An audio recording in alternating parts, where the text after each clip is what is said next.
welcome back to another episode of AFC Northerners. I'll get the intro started. Marc Herman, a.k.a. LA Bengal fan on Twitter, repping the Bengals. Dave Green, chugging along to 0-16. Chugging along. You're more than halfway there. You can do it. Yeah, you're more than halfway there. Yeah, you're right. Jan David Sutar, Ravens, the only one at number 1 right now. Right there. And then Chris Atkins, Pittsburgh Penguins. we're a hybrid show now. We're going to do some hockey. So, all right, well, we also lost. I'll get us started. I'm not the happiest camper either. Bengals lost.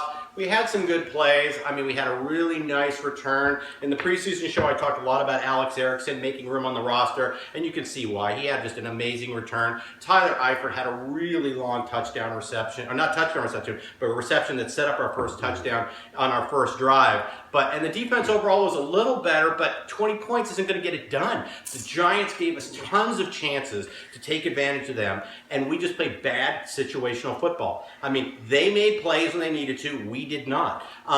We had the first touchdown by the Giants. You had Vinny Ray just completely getting torched. Biting on the route and then just getting smoked for the first one.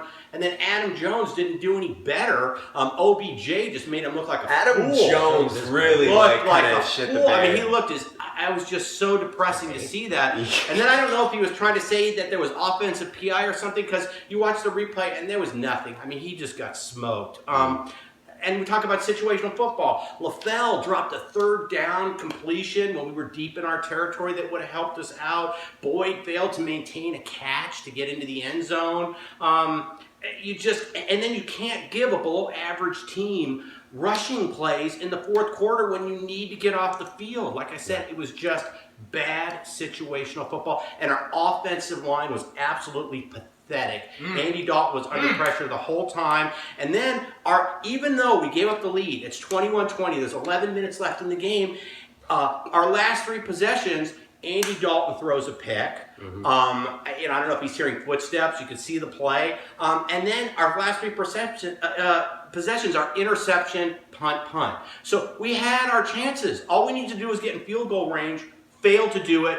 Very pissed off. 2 things real quick. One, I think that was the game where I saw the most Eli Manning face I've ever seen. Like, Eli Manning's face was like, all freaking game. And 2, the Giants have beaten all of us. Yes. Yeah. Like, I can't, at this point, like, as much as I want to sit there and say the Giants are a mediocre team, Speak like, for yourselves. They haven't played. haven't played them yet. That's to be determined. That's to be determined. Yeah, okay. But, like, if you look at the teams that have lost to the Giants, they're all good teams. Oh, no. It was, I said in the last episode that we would get picks from Eli Manning, and we did force those interceptions. Yeah. But when it came time for us to deliver, we just didn't do it. Yeah. Very, very, very frustrating. So that's it. That's the Bengal sad news of the day.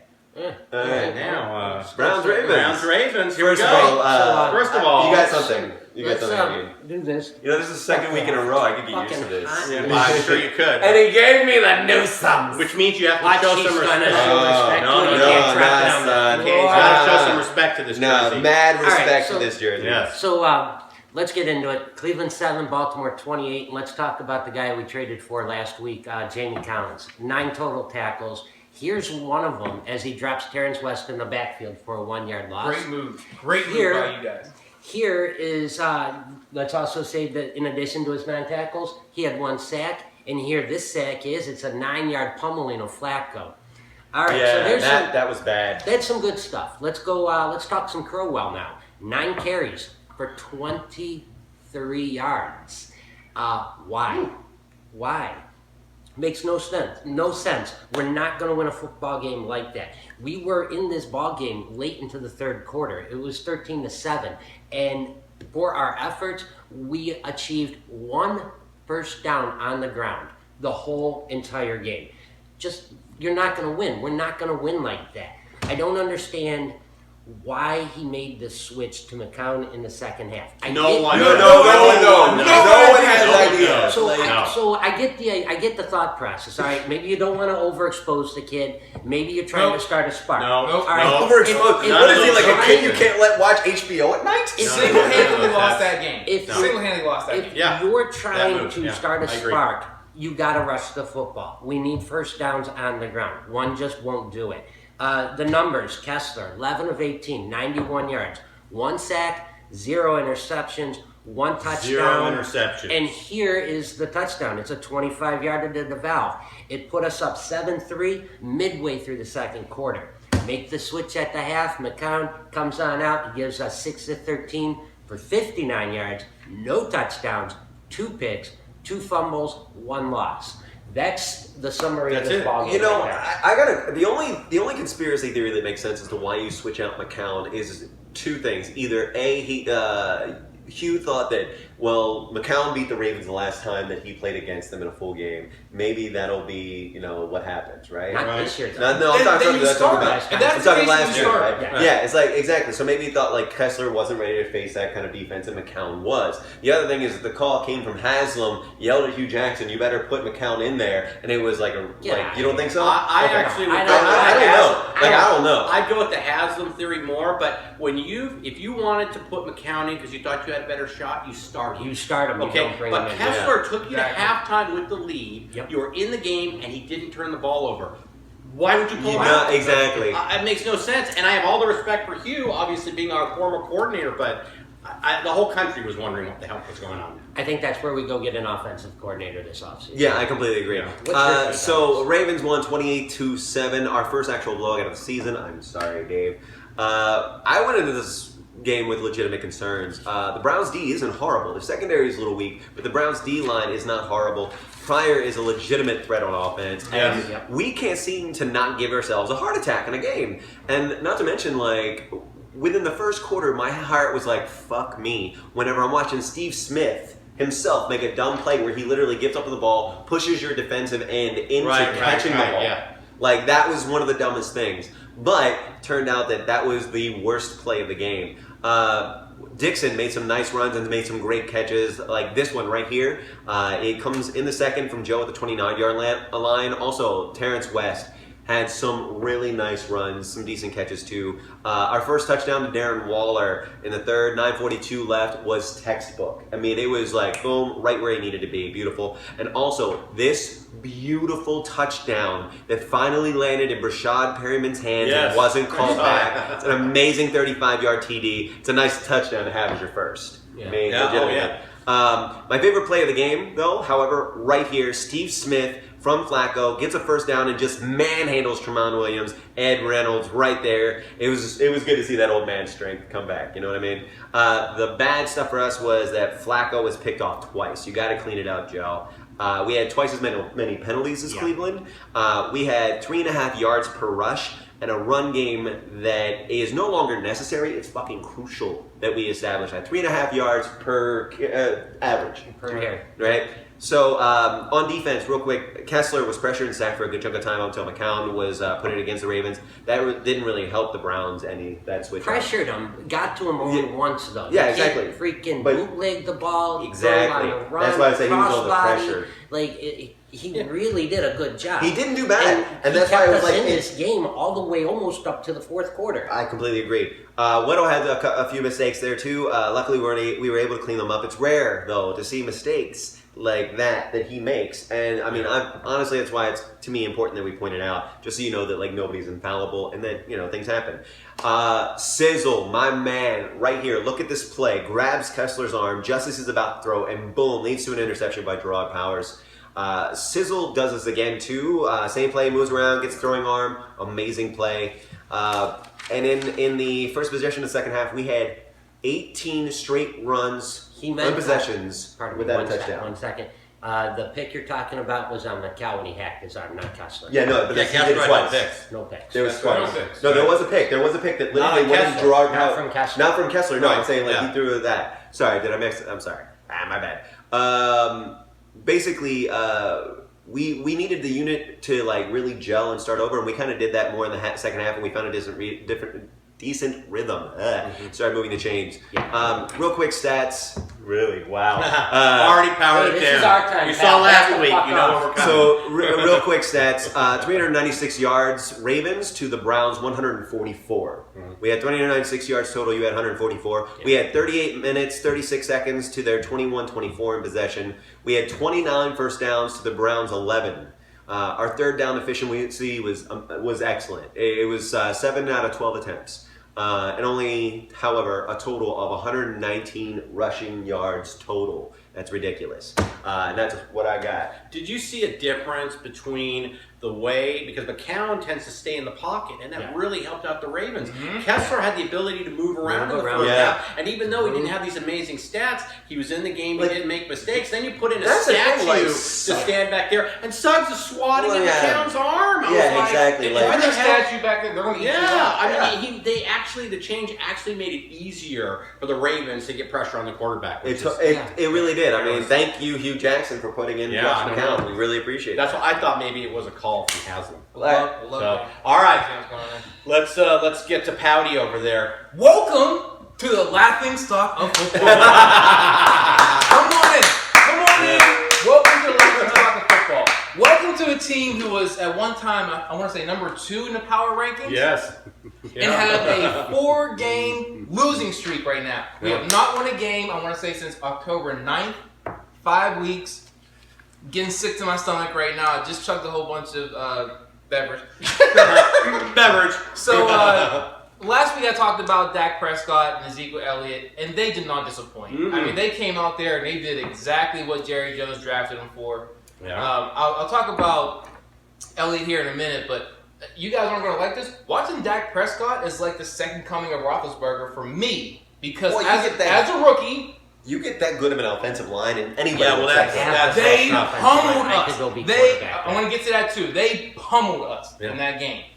That offensive line is the scariest. We were talking about last week about the push that line gets off the ball. You're already 3 or 4 yards away from the line of scrimmage. So you know what? Since you guys brought it up, let me fast forward to my teary jury notes here. What I was going to wait to get to, but I'm going to get straight to it. Dak Prescott, in the last 2 minutes of this game, had 2 rushing touchdowns. And if you watch both of them, in the first one, they're blocking guys out of bounds. Right. They're like, literally, watch the replay of that first touchdown. They're blocking guys out of bounds. On the second one, where we let them score with 9 seconds left, watch it. We had 8 guys in the box. I want to say 5 of them are on the ground when he passes them. Yeah. We got pummeled up front by that line. Pummeled. Defense, I'm going to stick with the saddest notes. Hopefully I can get back to something a little happier in the tail end here so you don't all jump off the bridge. But second week in a row, gave up an 80-plus yard touchdown pass. What the hell is happening out there? Past 4 games, we've given up an average of 135 rushing yards. That is not going to cut it. That's not Steeler football. Again, do not know what the hell's going on out there. Shazier said it earlier in the season. Our run defense is really soft. He was out there. He got his ass whipped this week as well. I want to know what he has to say now. Des Bryant, just like I said last week, he's probably going to get one. What kind of puzzles me here is that we put the rookie Artie Burns on Des Bryant for the entire game. I still don't understand the faith you guys have in Artie Burns. And Sammy Coates is playing with 2 vote I think contenders he's right the now, only guy right? that they can run out. Is it? Yeah, like maybe. Yeah. I forgot about that. Lacerate. Lacerate. Are they lacerate? I thought they were lacerate. Okay. Right. But Burns, love him. But just like the guy said, he's a bit of a project. I mean, you can't have a rookie out there on Des Bryant. No. He played for with a heavy heart. On the upside, this pummeling of our defense totally overshadowed a great offensive game. Ben came out there. He had 3 touchdowns, 400 yards. Bell scores his first and second touchdown of the season. It wasn't that bad of a game. The one thing I will touch on are these 2-point conversions. I don't know what the hell we're thinking going for 2 points. All 4 times. Literally, we left 8 points on the board. Yeah. We only lost by 5. Tomlin, I want to know who's in his I don't know ear what you guys are talking about. Man, right the there. Steelers. They announced it at the beginning of the season that that's what they were going to do. They weren't taking extra points. If you missed the first 2, change something. Yeah, if you have a problem, if there's weather conditions, but take the point, you should still be able to knock in a 33-yarder. And once you miss one, now you've got to get the next one to get back to even. Then you're chasing again, and you're he chasing had the again. Vegas mentality, like I'm gonna keep Yeah. parlaying. So All I'll leave on one bright. Almost 4 minutes on Steelers. One bright spot here, one bright spot. My man James Harrison is now a half a sack behind Gilden for the Steelers' all-time sack leader. I totally see him taking that this week. Love to see him as our all-time sack leader. All right. Well, let's get on with the previews here. Bengals face the Buffalo Bills this week. And I talked about Tyrod Taylor. how fucked up our schedule was and how hard the league was on us with this schedule. Not only did we start the year out with 4 on the road, of our first 6, we're now coming off a short week. After coming back from London, we're coming off a short week. We're playing the Bills, who have had 2 weeks to prepare. So Rex Ryan has had 2 weeks to get ready for us. It's like the Bengals, I don't know what to make of us anymore. We're like, it's like a dented can with no label. And it's like, you just don't know what you're going to get till you open it up. Could be green beans, carrots. could be fruit cocktail, could be mixed vegetables. I don't know. Game day, I'll open it up and see. And it might be peas, but I needed corn, not peas. So I don't know. That is the weirdest metaphor I think I've ever heard in my Personnel-wise life. are there. Okay, Beautiful. we can beat the Bills. We're coming home to Paul Brown Stadium, and this is another complaint about the schedule. We haven't been there for a month. And we've had a supposed home game, but it was in London. The last game we had was a month ago, so they're finally getting back home. They've got to win this game. Wow. The O-line has got to protect better. Andy Dalton, sack. It wasn't his fault. The O-line was just getting blown out. We can win this game, but we've got to get back to basics. I mean, if we need fruit cocktail, that's what the can's got to be. It can't be mixed vegetables, okay? I'm going to say 23-16 Bengals this week. All right. But show up, guys. Show up. 23-16. Go ahead. All right, let's start with this, Chris. Ready for it? Joe Thomas nominated for the Art Rooney Sportsmanship of the Year Award. And that, my friend, is how we will talk about this game. Sportsmanship. That's what I'm hoping for on Sunday. Good sportsmanship. Hey, we're counting on you guys to show up with that, all right? They're already going to be there. They're 0-9. They're already beaten down. So the last time we beat Pittsburgh at home was October 12th, 2014, and we beat the snot out of them, 31-10. Pittsburgh, as Chris has said, 4 straight losses: Miami, New England, Baltimore, and Dallas. What if Steelers were the first win? They're only, That would be so huge. Go Brownies. Their only wins have been against Washington, Cincinnati, Kansas City, and the Jets. And only one of those was on the road. I don't think it looks too good for you. I know we're 0-10. I know things are really bleak right now. We're really, really young. I think the Browns pulled this shit out, and I think we do it dramatically. I'm going to say 25-23 Browns. Oh, wow. If that were to happen, you know how many people in America would be so happy? Oh, my God, yes. Because you become this underdog. And 35% your bye week is week 13. Yeah, 35% of America would be sad. The rest of America would be cheering. Right, exactly. All right, Ravens. All right, so let's get this over. He didn't rebuke me. Oh, okay. Do you want to go? No, go for it. Sorry. So we're talking about this just before we started shooting, as we were comparing notes and drinking our beverages. I'm scared to play the Browns right now. I'm not afraid to say I'm scared to play the Browns right now. We cannot play on the road. We have a horrible reputation on the road this year and in years past. And we have a reputation for trap games. And I'm sorry, I gotta call you guys a trap game. No, it's absolutely, I can totally see this not going our way. I can see the factory of sadness being the factory of happiness for one day if you guys beat our ass in Cleveland. Fucking if you guys lose, does that make you the curtain of sadness? Yes. Yes. Totally the curtain of sadness. Totally the curtain of sadness. So here's what's scary about this game. One, I don't know who's going to check Pryor. I mean, we had Artie Burns go up against Des Bryant. Didn't work out. I'm not saying that Pryor's as good as Bryant, but he's not too far behind. He's a damn good athlete. And he's really coming into his own right now. Yes. As long as you guys don't sabotage yourself and put in the wrong quarterback again. Yeah. I see this being a huge challenge for us. I mean, right now, our running game is real shaky. I mean, our our number one running back just got his first rushing touchdown. Right. He just got his fucking first rushing touchdown. And you lost Cam Hayward Yeah. for the season. Yeah. That was announced today. The IR. Well, So, there that it hurts is. your running game. What's All your right. final? 27-13 Steelers. All right. With such conviction, Such people. conviction. Have you ever heard a Steelers All fan right. more sure about a score? That was Let's amazing. move on to something else. Yeah, let's talk all about right, something we got else. the Ravens. So preview. Ravens go to Dallas. Man, this team. Oh, yeah. Jesus Christ. And they're going to be. They may be very well the best team that we play all year. Dallas comes. This is going to be the first They're the time best team in since you football guys right played the now. Patriots They truly are. that I Yeah, may cheer for you absolutely. guys. Okay. Because I want to see the Cowboys. So Dallas comes fresh off the win against the Steelers after previously beating the Bengals last month. So they think it can pretty much manhandle the entire AFC North, right? Well, I have not a ton, but a little bit of hope we might, and I stress might, that we can pull this off. We have a top-rated defense in the league. And I believe that our D can shut down the run game and also hurt their passing weapons with our upgraded secondary. But this almost feels like a replay of the Panthers-Broncos Super Bowl, and then of course the game after that you brought through. I'm sorry, Panthers, but you're no.